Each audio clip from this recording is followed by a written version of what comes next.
Election campaign के दौरान PDP chief Mehbooba Mufti ने ऐसा कोई मौका नहीं छोड़ा है जहां उन्होंने बीजेपी पे निशाना ना साधा हो। लेकिन आज जो है उन्होंने एक नया फ्रंट खड़ा किया है। आज उन्होंने इलेक्शन कमीशन ऑफ इंडिया के खिलाफ जो है लड़ाई शुरू की है। एक प्रेस कॉन्फ्रेंस ने महबूबा मुफ्ती ने कहा कि जो इलेक्शन कमीशन या फिर जो डिस्ट्रिक्ट इलेक्शन ऑफिसर हैं, डिप्टी कमिश्नर भी हैं पुलवामा के, उनका यह फैसला कि पुलवामा जिले में जो है सेक्शन 144 लागू हो जाएगा। सीधा सीधा जो है पीडीपी और लोकल पार्टीज पे जो है निशाना इसका है और वो चाहते हैं कि यहाँ की जो लोकल पार्टीज हैं अच्छे से कैंपेन ना कर पाए। उसके साथ साथ ये इल्जाम भी लगा दिया कि ऑफिशियल मशीनरी का मिसयूज हो रहा है।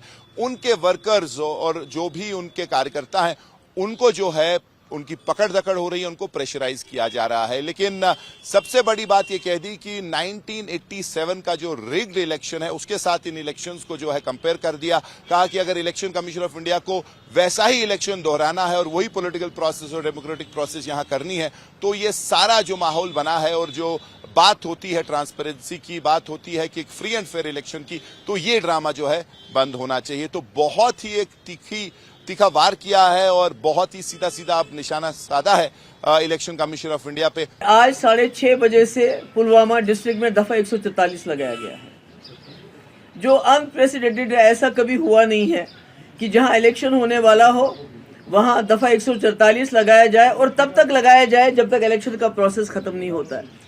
इतना ही नहीं बल्कि कई दिनों से हमारे जो पीडीपी के जो वर्कर हैं, जो एक्टिव वर्कर हैं, जो अभी मीटिंग्स का ऑर्गेनाइज करते थे, उनको बाज़ाब्ता थानों में बुला के डिटेन किया जा रहा है।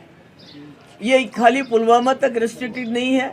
जैसे आपने सुना अभी कुछ दिन पहले सुरनकोट में सनाई टॉप में अटैक हुआ था, उसके बाद वहाँ हमारे वर्कर दर्जनों नहीं 50-50, 60 वर्कर हमारे बंद किए जा रहे हैं और अजीब माहौल बनाया जा रहा है। मुझे समझ नहीं आती कि अगर इन्होंने 87 रिपीट करना है इलेक्शन कमीशन ऑफ इंडिया ने, तो ये इलेक्शन का ड्रामा क्यों है? अगर इन्होंने यहाँ पर इखवान को खड़ा करना है, इखवानियों की जमात को खड़ा करना है, अपनी प्रॉक्सीज को खड़ा करना है जिनको ये सपोर्ट कर रहे हैं, हालांकि अभी ये खुली तौर से सपोर्ट में नहीं आ रहे हैं बिकॉज ये चाहते हैं कश्मीर के इलेक्शन हो जाए, उसके बाद ये राजौरी पुंछ में अपना सपोर्ट डिक्लेयर करेंगे।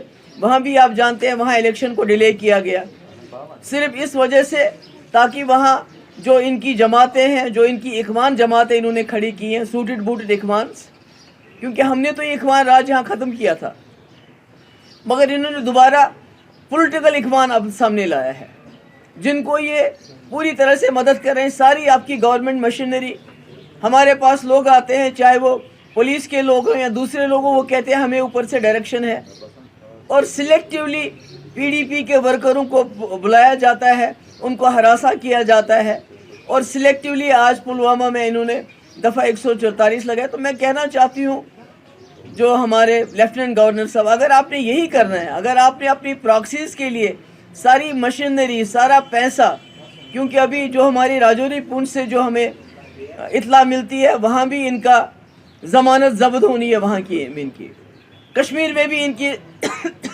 जो पार्टीज़ हैं उनकी ज़मानत जब्त होनी है।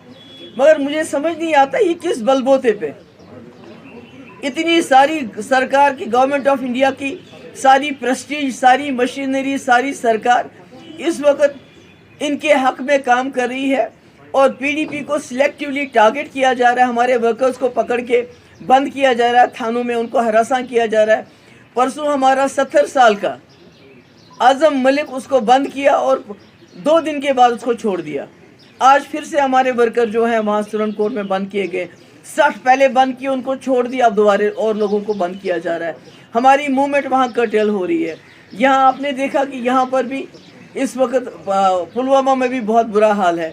तो मुझे समझ नहीं आती, मेरी यही गुजारिश है लेफ्टिनेंट गवर्नर साहब से, अगर आपने यही करना है तो इलेक्शन का ड्रामा क्यों? अभी तो हम 87 के कांटे भी नहीं निकाल पाते हैं। अभी तो हमारे कब्रिस्तान 87 के जो उस दिन धांधली हुई थी उसकी वजह से भरे हुए हैं। हमारे बच्चे ये यतीम हो गए हैं हमारी बेवाएँ यहाँ हो गई हैं और नतीजा है 87 का इलेक्शन। बड़ी मुश्किल से वाजपेयी जी ने 2002 में रेड फोर्ट से ऐलान किया कि जम्मू कश्मीर में फ्री एंड फेयर इलेक्शन हुए और बड़ी मुश्किल से कश्मीरियों का भरोसा है इस वोट की पर्ची के ऊपर। तो अगर आप आज ये फिर वही धांधली करना चाहते हैं तो हमें बताइए, हम चले जाएंगे, हमें कोई मजबूरी नहीं है। हम क्यों लोगों को, वर्करों को इस वक्त उनकी जान जो है जोखिम में डाल दें। तो यही मेरी गुजारिश है और मेरी जो श्रीनगर के सेंट्रल कश्मीर के लोगों से भी गुजारिश है, साउथ कश्मीर में और नॉर्थ कश्मीर में, खासकर सेंट्रल कश्मीर के लोगों से मैं कहना चाहती हूँ कि बीजेपी ने यहाँ के लोगों को मुल्जिम बनाया, उनको जेलों में डाला किसी कसूर के। हालांकि डिप्टी कमिश्नर जो पुलवामा है उनकी तरफ से क्लैरिफिकेशन जरूर आई है कि ये जो है बिल्कुल रूल्स के हिसाब से उन्होंने किया है। पहली बार ऐसा नहीं हो रहा है, कई सारे ऐसे एग्जांपल्स हैं जहां लॉ एंड ऑर्डर मेंटेन करने के लिए और इलेक्शन प्रोसेस जो है वो स्मूथली चले, क्योंकि 13 तारीख को जो है श्रीनगर कॉन्स्टिट्यूंसी के लिए पोलिंग होगी, तो उस दिन जो है बिल्कुल लॉ एंड ऑर्डर बिगड़े ना, कहीं जो है कोई असेंबली ऐसी ना हो जिससे जो है कानून व्यवस्था खराब हो।